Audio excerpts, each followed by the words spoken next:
Здравствуйте, вы смотрите программу «Фокус» на информационном портале LoveMD. Сегодня мы поговорим о решении Конституционного суда об отклонении заявления по приостановлению в действии изменений в налоговый кодекс, которые были приняты парламентом страны и которые касаются вопроса возмещения НДС из бюджета Гагаузии, что, по мнению депутатского корпуса, приведет к сокращению центрального компонента бюджета автономии более чем 100 миллионов леев. И на прошлой неделе в пятницу Конституционный суд принял решение и отклонил заявление о приостановлении в действии этого нормативного документа, который вступил в силу с 1 ноября, и о том, как складываются взаимоотношения с Кишиневым в связи с тем, что была отклонена кандидатура утверждения прокурора и ряд других кадровых решений, где у властей автономии, согласно уложению и закону об особом правовом статусе, нужно согласовывать с центральными ведомствами Республики Молдова. И сегодня гость нашей программы заместитель председателя Народного собрания Георгий Ильич. Здравствуйте, Георгий Георгиевич. Здравствуйте, Виталий. Но в последнее время таких позитивных моментов к дискуссиям мало. Если мы говорим о Гагаузии, и в том числе они связаны с рядом факторов. Мы уже неоднократно с вами и с другими вашими коллегами говорили, это и результаты выборов, и та изоляция, которая оказалась в Гагаузии в политическом и дипломатическом плане. Но последние решения, которые были приняты парламентом, и о них мы тоже с вами говорили, это касательно изменений в налоговый кодекс, которые вступили в силу, к слову сказать, с 1 ноября этого года. И это те финансовые потери, к которым приведет это вступление в силу этого закона для автономии. И было несколько заседаний Народного собрания, где депутаты вели дискуссии, в том числе были и ряд заявлений в адрес Кишинева. На прошлой неделе Народное собрание, воспользовавшись своим правом обращения в Конституционный суд, обратилось с заявлением, в том числе с заявлением о приостановлении в действии этого законодательного акта до вынесения окончательного решения Конституционным судом. И решение Конституционный суд принял по этому заявлению, отклонив его, не беря во внимание то положение, которое есть в законодательстве в случае, если Народное собрание пользуется правом конституционной юрисдикции. Было ли для вас ожидаемо такое решение Конституционного суда, потому что публично были распространены обращения в адрес первых лиц государства, в том числе и премьер-министра, председателя парламента, и в том числе главы налоговой инспекции и Министерства финансов? Потому что, да, все будут наблюдать за тем, и, скорее всего, рассмотрение будет не скорым, а может протянуться на несколько месяцев, но сейчас этот закон не приостановлен. На ваш взгляд, почему, и было ли ожидаемо такое решение, почему не было взято во внимание то право, которое есть у Гагаузии в плане, когда обращается в Конституционный суд, этот законодательный акт приостанавливается? И получили ли вы мотивированное решение Конституционного суда по этому вопросу? Или пока только есть та резолютивная часть, которая распространилась в прессе? То, что распространено в прессе, это и есть то мотивированное решение Конституционного суда. И если вы ознакомились, то вы пришли, наверное, тоже к однозначному выводу, что особой мотивации там не имеется. Для нас это большая неожиданность была. Почему? Потому что, обращаясь в Конституционный суд, мы особый акцент делали на императивную норму закона об особом правовом статусе Гагаузии, содержание которой однозначно гласит, что сам факт обращения в Конституционный суд приостанавливает положение закона до принятия по оспариваемому нормативному акту окончательного решения. И в обращении в Конституционный суд данное положение закона были выделены в отдельный абзац. Но, к сожалению, Конституционный суд абсолютно не принял во внимание это положение закона и, более того, даже в своем определении не упомянул. Хотя я подчеркиваю, что мы особый акцент делали на это. Почему, не знаю. Остается только догадываться, потому что закон о Гагаузии, кстати, был принят 23 декабря 1994 года, тогда как закон о Конституционном суде и те нормы, которые предоставляют право Конституционному суду приостанавливать действия оспариваемых нормативных актов, были приняты чуть раньше, 13 декабря 1994 года. То есть даже по времени этот закон имел большую силу для применения. Предполагаю только, подчеркиваю, это неблагодарное дело, предполагать, исхожу из того, что удивлены, считаем, что неправильно, и в этой связи исходим из того, что коль норма императивная, все должностные лица, в ведении которых находится применение норм этого закона, были уведомлены с просьбой принятия мер по приостановлению действия этого закона. На сегодняшний день, насколько я информирован, поступило в казначейство от экономических агентов о выделении финансовых средств на возмещение НДС на сумму 5 миллионов 400 тысяч леев. Фактически эта сумма еще не изъята из бюджета, но очевидно, что при совершении определенных формальностей со стороны государственных органов налоговой инспекции эта сумма может быть изъята из бюджета. В этой связи были поставлены в известность первые лица, те, которые приняли закон, парламент, председатель парламента, президент, который промульгировал, премьер-министр, глава исполнительной власти, министр финансов и глава, исполняющий обязанности главной налоговой службы страны о данном положении. Каково решение будет принято, какие действия предпримут данные должностные лица и руководимые им органы с тем, чтобы закон соблюдался и исполнялся, я не готов сказать, но многим вещам мы уже не удивляемся. В равной степени, как и решению Конституционного суда, хотя я подчеркиваю, почему я с осторожностью немножко отношусь к принятому решению. Во-первых, это не окончательный, Конституционный суд не обязан. Его обязанность приостанавливать возникает только тогда, когда есть риски неизбежного характера, невозможности восполнить причиняемый ущерб. А денежные потоки, которые будут изъяты с бюджета, они таким же образом могут быть возвращены. То есть это не нечто такое невосполнимое. И кроме того, буквально месяц тому назад Конституционный суд по этому же поводу по просьбе фракции социалистов высказался, отказав им то же самое в удовлетворении их обращения о приостановлении. То есть Конституционный суд оказался в какой-то политико-правовой ловушке. С одной стороны, уже есть решение, коим они отказали, а с другой стороны, вот вновь обратился другой субъект. Но помимо тех оснований, что было указано, первоначальной фракции социалистов, депутатов парламента, мы дополнительные аргументы привели и одновременно обратили внимание на эту норму. Георгий, если что имеем, то имеем. Для простых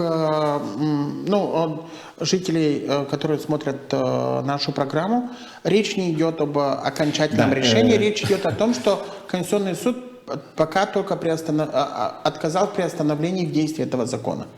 Это, как правило, Конституционный суд всегда поступает в значительной мере по всем обращениям. Конституционный суд отказывает, предоставляя право законодательному органу реализации его полномочий и принятия окончательного решения уже после обстоятельной проверки всех обстоятельств.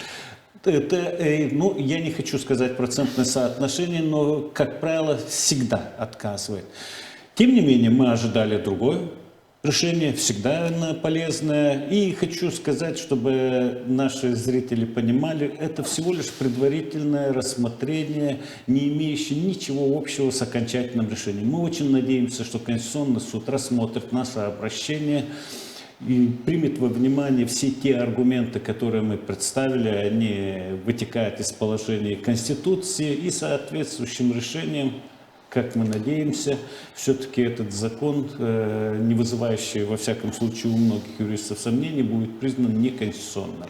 Георгий Георгиевич, что касается обращения партии социалистов по этому же вопросу, я не читал ихнего обращения, так же, как и Народного собрания целиком.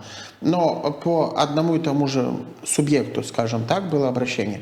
Есть ли в практике Конституционного суда объединять эти дела? Да, и нет однозначно. ли опасности в том, что в случае, я не знаю, какого-то решения, что оно потом будет использоваться в политических целях со стороны партии социалистов? Может быть, знаете, в любом случае партия социалистов преследовала определенные политические цели, я в этом даже не сомневаюсь, но надо признать, что эти цели совпадали с интересами автономии. Нам этот закон в том виде, в котором был принят парламентом, крайне негативно, ну не нужен по большому счету, поскольку его применение, реализация его положения приведет к крайне непредсказуемым отрицательным последствиям нашего региона и будет влиять и на качество жизни людей. Мы уже говорили неоднократно, мы не сможем финансировать очень много социальных проектов, начиная то, что сейчас особо актуально, это вопросы, связанные с поддержкой населения в голодный период времени, детей, ну и другие программы, чтобы не перечислять их.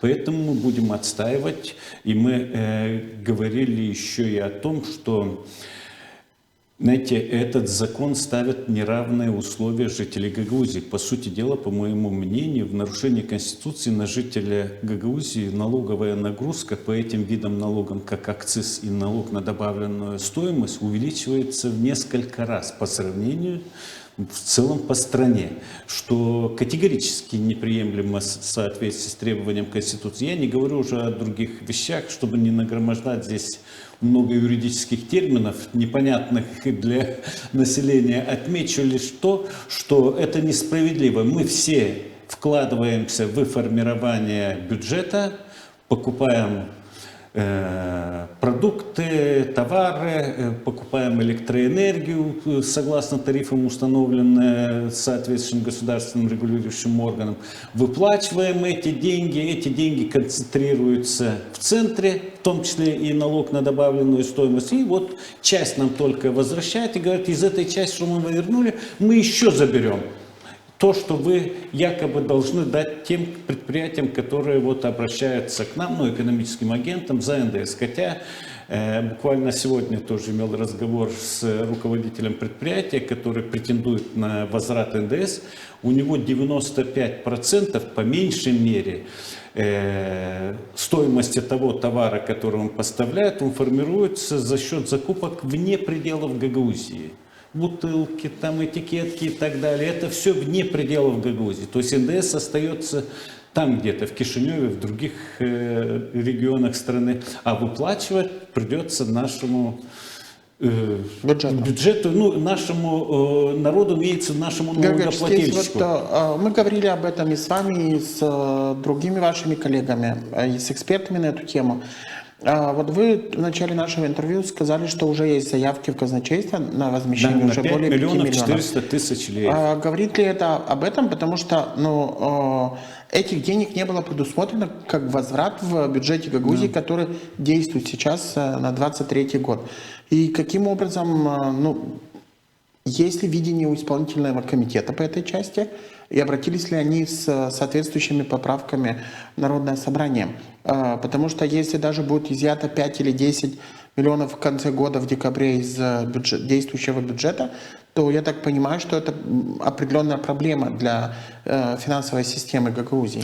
Безусловно, еще не обратились, никто не ожидал вот эту целенаправленную, извините за жаргон, прыть со стороны исполнительных органов с тем, чтобы реализовать явно незаконное. Почему говорю явно незаконное? Оно абсурдно и алогично по сути и содержанию этот закон, который предусматривает изъятие средств на возврат НДС бюджета, в том числе даже больше, чем то, что поступило, с тем, чтобы в будущем потом эти деньги вернуть. Это ни в какие рамки не вмещается, абсолютно противоречит всему принципу, наверное, не просто бюджетно-налоговой политики нашей страны, а бюджетному устройству. Такого не бывает в природе. Я уже не говорю о том, что этот закон был принят и вступил в силу буквально через 2-3 недели с 1 ноября. Тогда как подобного рода законы, согласно налоговому кодексу, могут вступить в силу и реализовываться не раньше, чем через 6 месяцев после того, как вступили в силу. только через 6 месяцев. У нас же это буквально через несколько дней. Ну, надо было гагаузов наказать. Ну и ряд других моментов. Я сейчас подчеркиваю, не хочу останавливаться на юридических таких моментах, свидетельствующих об абсурдности.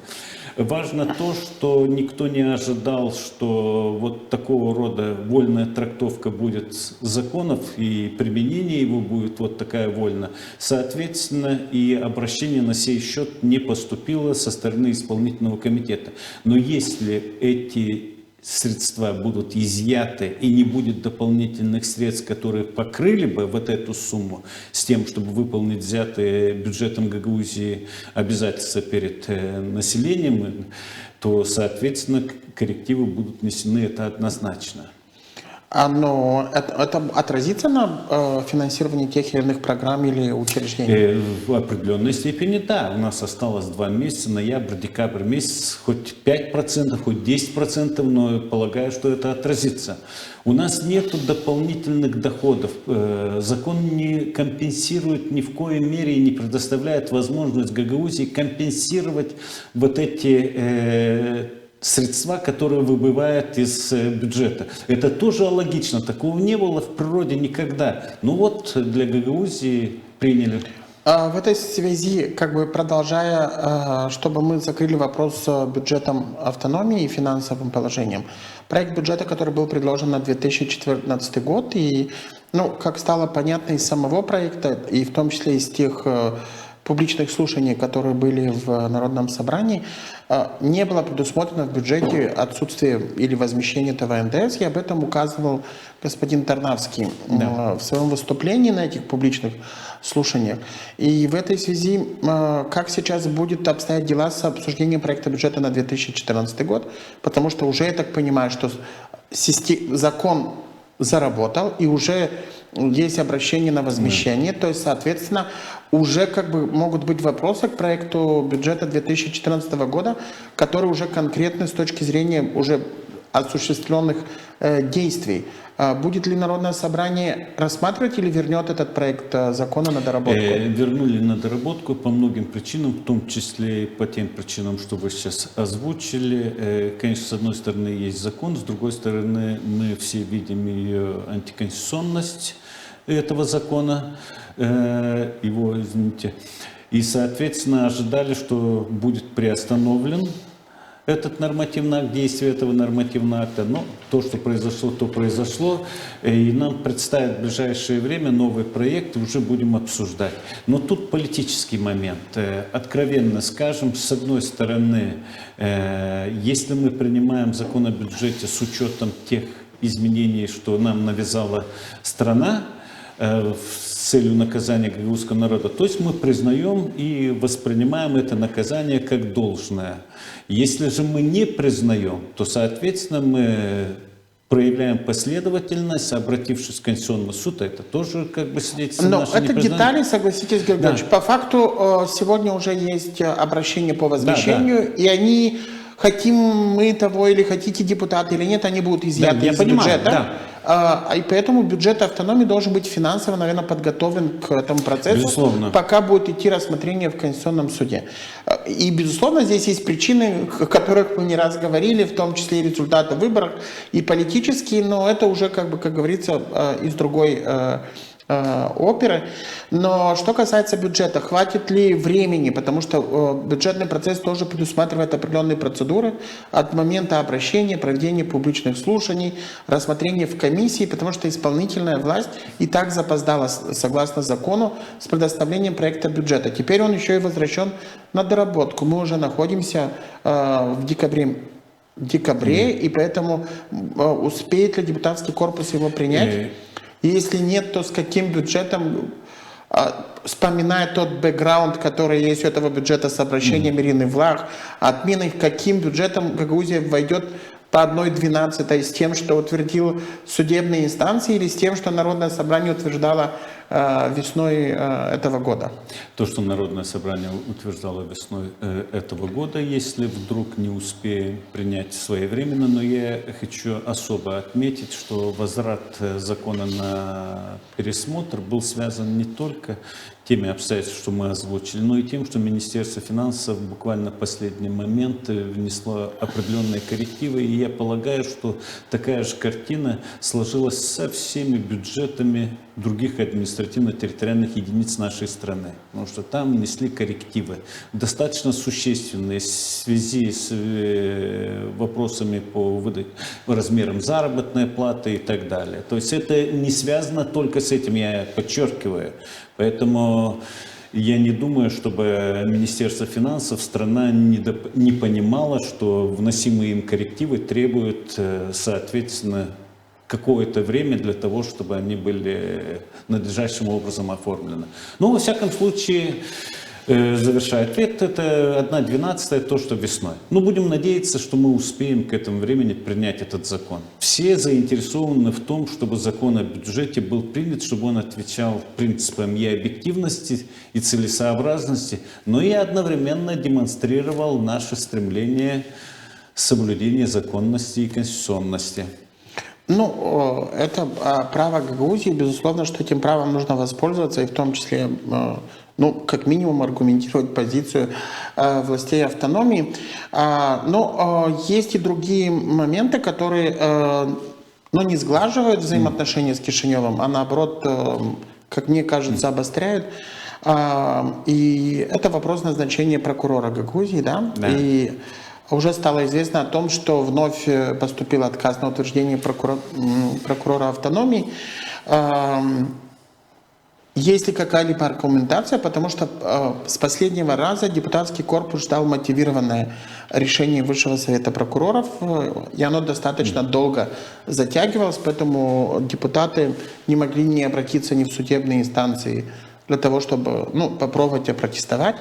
Сейчас поступил опять отказ, и здесь как бы, то есть я понимаю, что была представлена та же кандидатура, и поступил повторный отказ. Есть ли какая-то мотивация, почему Высший совет прокуроров не удовлетворил прошение? Я напомню, первый раз Высший совет отказал нам по причине недостаточного знания румынского языка и отсутствие ряда справок из контролирующих органов, которые носят обязательный характер. И третье, не было указано, что вот есть несоответствие по бальности, но это не принято во внимание, понимая, что это произошло исключительно по вине Высшего совета прокуроров, которые несколько раз меняли положение, которым Народное собрание должно было руководствоваться при проведении конкурса.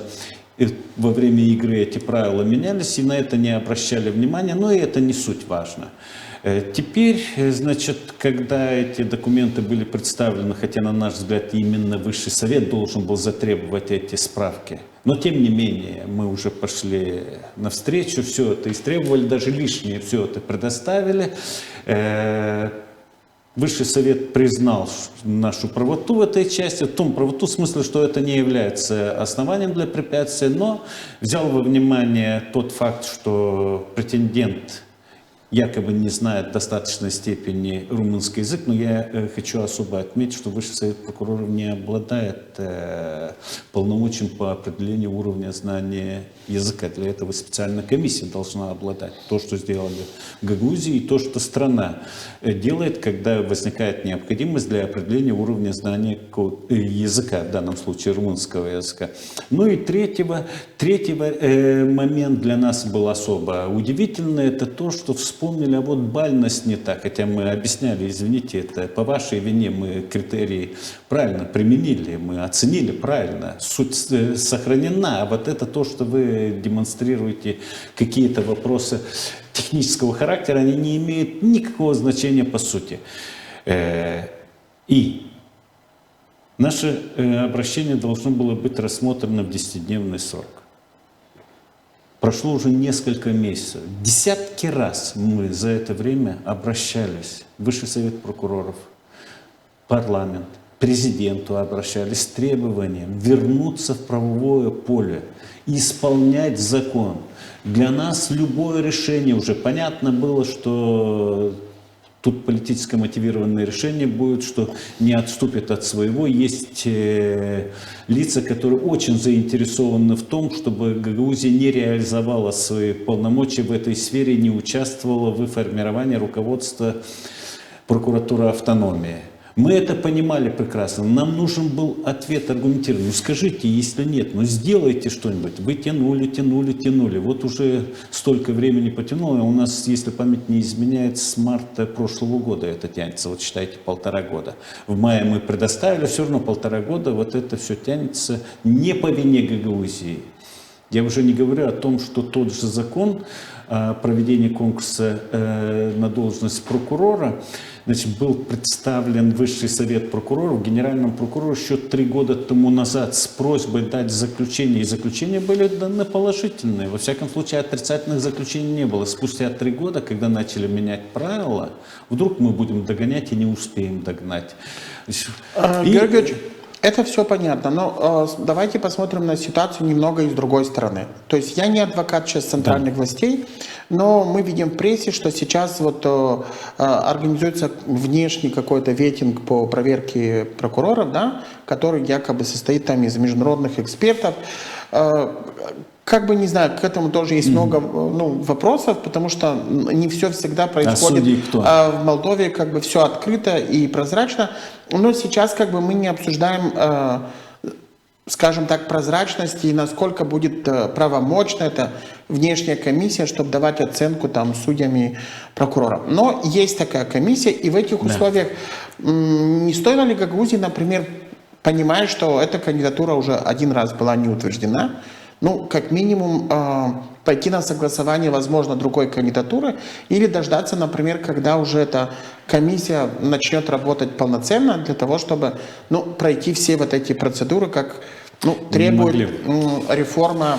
По закону не могли. Мы обязаны были либо эту кандидатуру, мы соглашаемся с мнением Высшего совета прокуроров, когда первый раз эту кандидатуру отвергли, я вам сказал, 2 основания было. Это недостаточное знание румынского языка, и второе, это отсутствие соответствующих справок. Они формальный характер носят, и все. Это основное, кстати, было, на что акцент был сделан Высшим советом. Мы это устранили. И я уже не говорю о том, что мы просили, предлагали, чтобы изначально участвовали в выдвижении кандидатур, предлагали, просили, чтобы сами обозначили те кандидатуры, которые, на их взгляд, достойны занять эту должность, чтобы мы рассмотрели на Народном собрании и в случае совпадения мнений утвердили. Что цель-то была не в том, чтобы утвердить, назначить на эту должность лицо, которое никак не подпадает под те критерии, определенные законом, или те требования, что выдвигает Высший совет прокуроров, генеральный прокурор. Абсолютно нет. Приветинг тут ни при чем. И мы согласны были, чтобы и приветинг прошел этот кандидат. Здесь же совершенно иная подоплека.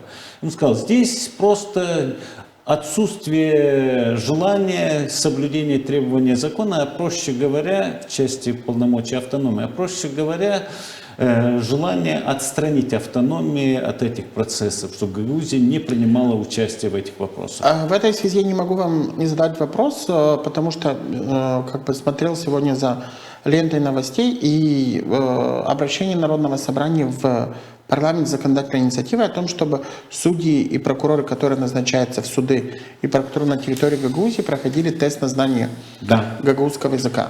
Вот во всех этих сложившихся условиях на что рассчитывало Народное собрание, обратившись с такой инициативой?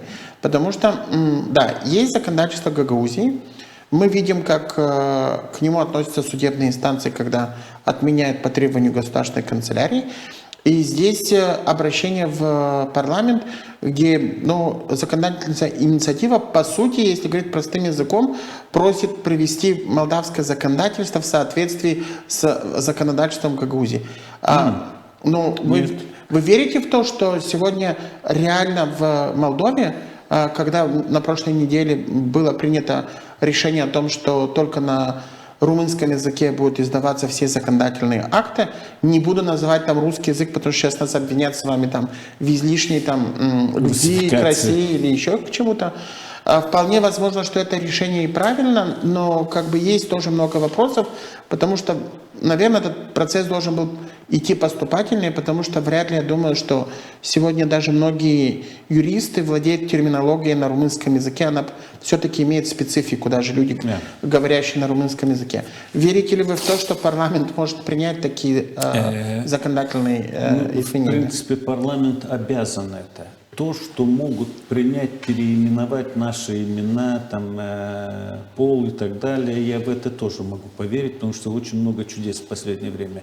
Я исхожу из здравого смысла, исхожу из тех обязательств, которые имеет страна перед международными партнерами, будучи подписантом различных международных договоров, являясь членом Совета Европы, являясь членом ООН, и что в уставе прописано. Я исхожу только из этого. Исхожу из того, что в закон о государственной должности обязывает парламент, обязывает все центральные ведомства при назначении должностных лиц функционерами на территории автономного территориального образования Гагаузии требовать знания гагаузского языка.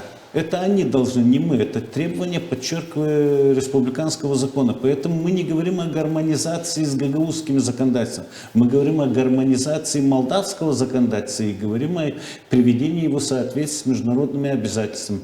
И буквально недавно консультативный комитет Совета Европы по мониторингу за соблюдением Европейской конвенции по правам национальных меньшинств обратил внимание правительства на сей счет и центральной власти. Будьте добры, соблюдайте вот эти принципы.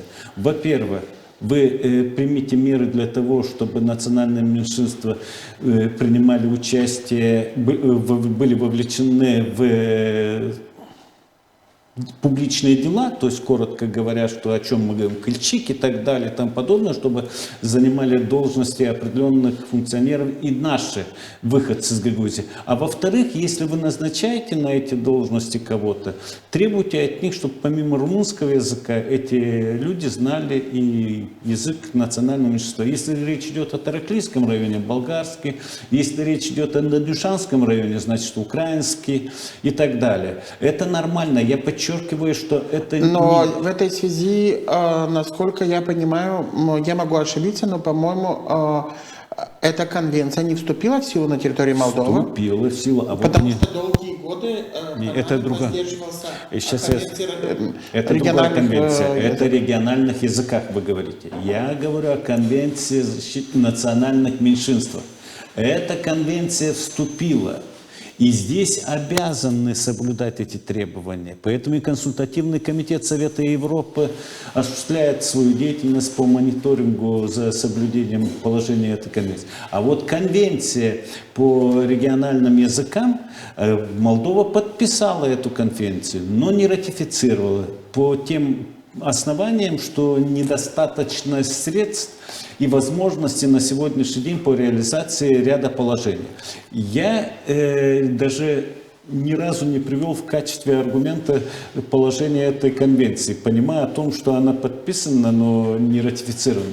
Я национальное законодательство привел в качестве примера, что, пожалуйста, соблюдайте национальное законодательство, гармонизируйте. Это своего рода стало ответом на однобокое отношение центра к языковой проблематике.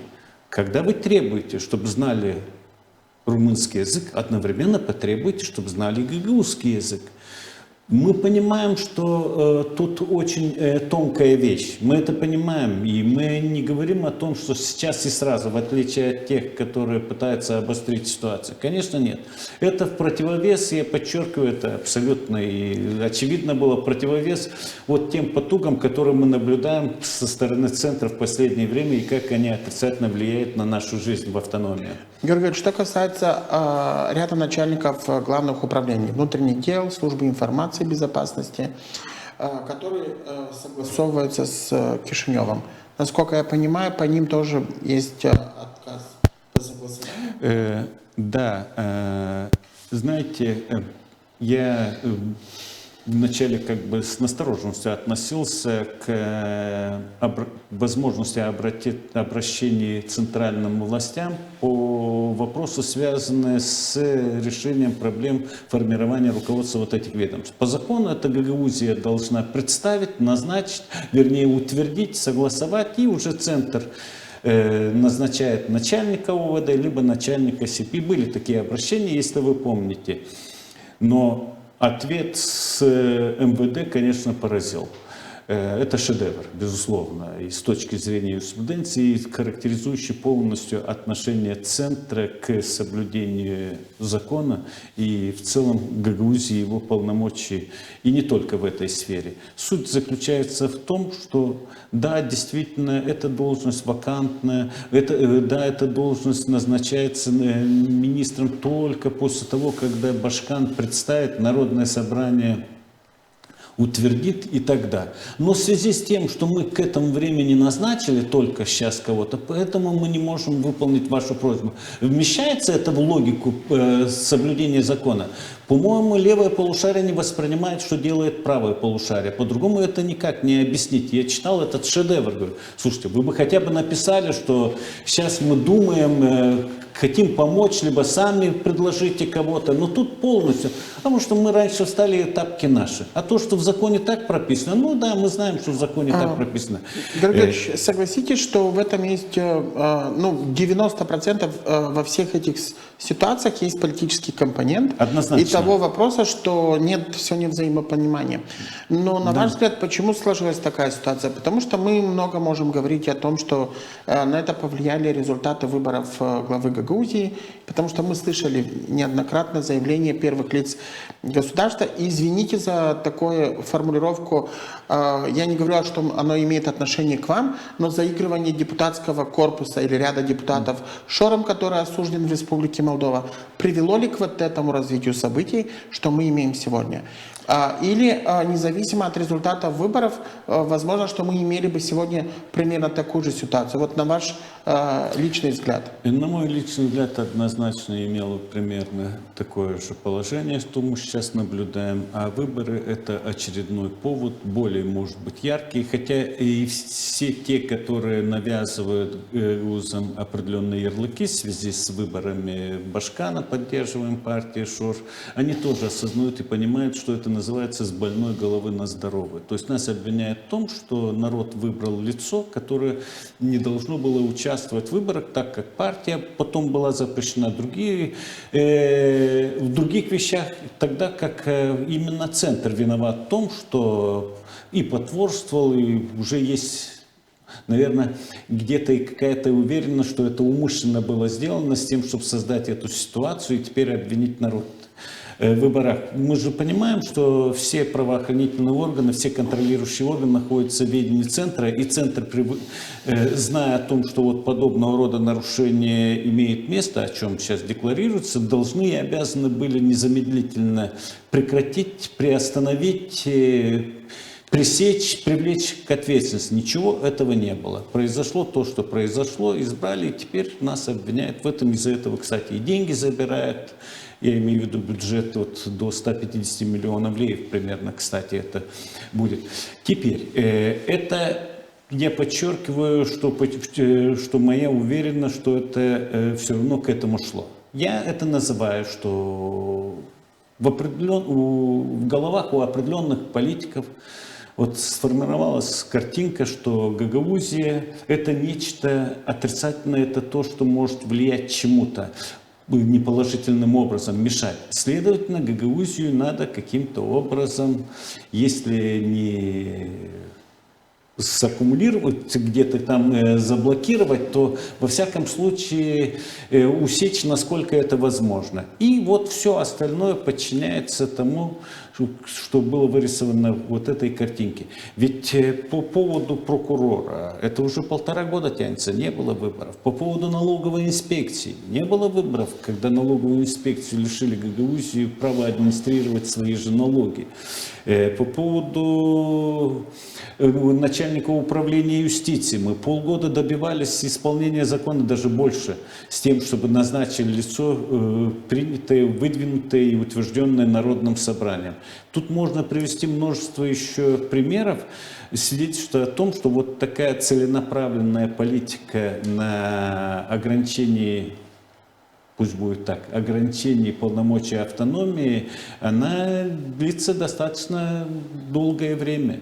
Я не говорю о других вещах, чтобы сейчас не обострять ситуацию. И для меня совершенно очевидно, что пока вот эта картинка не сменится у лиц, имеющие полномочия по принятию решений по всем названным вопросам, по всем областям, на то, что Гагаузия – это все-таки достижение, а не препятствие движения молдавского народа или молдавской государственности к светлому будущему, то вот подобного рода действия будут продолжаться. К сожалению, это в этих иметь в виду. условиях, наверное, и Гагаузия должна как бы Безусловно. предпринимать какие-то меры для того, чтобы не доводить ситуацию. Да, это не говорит о том, что Гагаузия вправе подавать поводы, провоцировать ситуации, коим обострять эти отношения. Отнюдь нет. Я это абсолютно не приветствую и, во всяком случае, всегда старался избегать подобного рода действий со стороны Гагаузии, если это зависело от меня. Но и потворствовать тому, что мы видим, и то, что делает в отношении Гагаузии, мы не имеем права. Я благодарю вас за сегодняшнее интервью. К сожалению, как бы поводов, к каким-то позитивным новостям не было в связи с как бы сложившейся ситуацией. Но надеюсь, как бы у политика хватит Мудрости и ума. мудрости и разума для того, чтобы сесть за какой-то политический диалог, для того, чтобы прийти к каким-то решениям.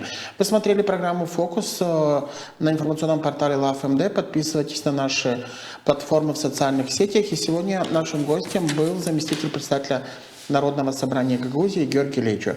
Оставайтесь с нами, и вы будете в курсе происходящих событий в стране и в регионе.